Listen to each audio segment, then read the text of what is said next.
In the early years of Yu-Gi-Oh!, cards like Mirror Force, Pot of Greed, and Raigeki were rampant in decks because they gave a huge advantage for virtually no cost. And once Konami realized the absurd power of these cards, they tossed them on the ban list.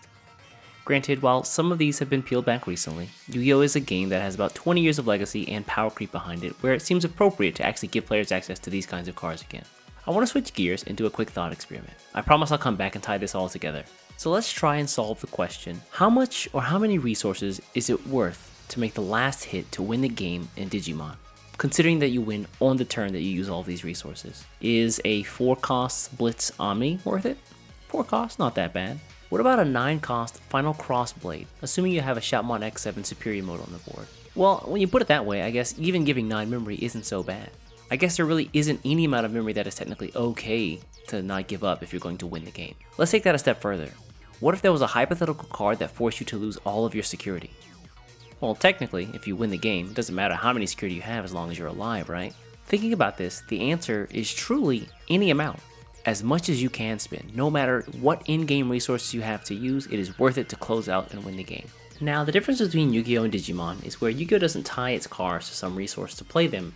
Digimon has a memory system that ties cost to all things. The game does have some cards with 0 memory cost, but that forces you to pay a price in other ways, whether it's sacrificing your life, like the card Blinding Ray, or giving your opponent memory at the end of your turn, like Gravity Crush. And it's here I'd like to go back to our thought experiment that I just mentioned, and that is that while these costs do seem appropriate, if you're using them to win the game, on the turn that you use them, do the costs really matter? Digimon is also the kind of game where OTKs have come to exist. Great example of this might be Grandest Quagamon. But these decks do take some time to set up, and until we see the release of Ace cards, or the counter mechanics, which provide counterplay to these kind of OTK decks, they're actually kind of difficult to stop once they happen. So with that said, the only thing stopping OTK decks are the time they require to set up. But what if you could skirt this? What if you had access to all the resources you need? Would OTK decks become too powerful? I've been mulling over these thoughts after recent events here in Japan, where a Japanese player by the name of Kinako entered a fairly large, over 70-man event called the Goo Digicup, and won with a deck that employed cards like Blinding Ray and Gravity Crush, alongside very cheap cards that searched incredibly quickly. Players in Japan also recognized the strength of this deck and quickly named it the Kinako Special, or Kinako-Spe for short. Less than a month later, another player by the name of TKR entered the 3v3 team version of the Goo Digicup that featured over 36 teams, and won alongside his teammates with a Crossheart deck with the same build strategy, employing cards like Blinding Ray and Gravity Crush with the powerful search utility that Crossheart natively provides. What made this win so surprising was that in the BT13 environment, Crossheart is thought to be eclipsed by what are considered stronger decks like Beelzemon, Hunters, and Blue Flare. The original Kinako Special consisted of a Greymon archetype and X-antibody cards that employed many variations of Agumon to search out Greymon named cards, combined with the likes of Red Memory Boost, Offense Training, and Cool Boy to gain memory and searchability. Then on the turn the player thought they could win the game, they would DNA Digivolve into Chimeramon, and then into the promo Black War Greymon, and use his ability to attack multiple times.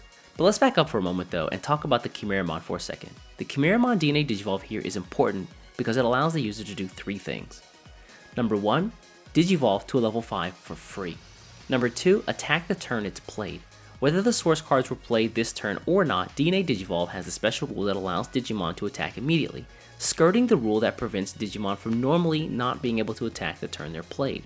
And number 3, gain more inheritance cards than normal because it's pulled from 2 sets of Digimon stacks instead of 1 stack using the DNA Digivolution effect. These are useful to allow Black War Greymon to attack and then unsuspend and attack over and over again using his Digiburst mechanic to win the game. Even if you think that you're safe because the player might only have 1 Digimon on board, this isn't the case. Because they have access to Gravity Crush and Blinding Ray, they could spend these cards to gain memory to begin a second stack and then use that second stack to DNA Digivolve with its first stack into Chimeramon, without having to worry about the consequences of using those cards at all. Where normally you might be able to limit access to the amount of memory your opponent might have during any single turn, because of cards like Cool Boy, Red Memory Boost, Offense Training, Blinding Ray, and Gravity Crush, it's very likely they can bypass this. Having said all that, I think at this point in time, it's hard to see if this is just a case of genius deck building, or does it cross a line that creates a deck so strong that it warrants some action by Bandai. Don't get me wrong, I'm not advocating either side here, I'm just presenting the facts. We've seen other cards in the past that have 0 cost, and some effect to give the player a memory advantage, either restricted or outright banned in the case of cards like Hidden Potential Discovered, or Mega Digimon Fusion respectively. Given the information presented here, do you think cards like Gravity Crush and Blinding Ray warrant the same kind of action? Hey, what's going on, folks? So yeah, a little bit different from my normal content, but I hope you guys enjoyed this one. I think it's interesting to just have a conversation with these deep, introspective topics regarding the game. So yeah, let me know your thoughts in the comments below. But yeah, let me know if you folks also like this style of video. I think about this game a lot, as well as like the environment around the game. And for the past couple weeks, I haven't really found a way to like put that into media form, but this is my first attempt. So yeah, any feedback's welcome. Anyways, folks, like always, I'm gonna get out of here. Before you get out of here, do me a favor, hit the subscribe button, and I'll catch you in the next one. Take care.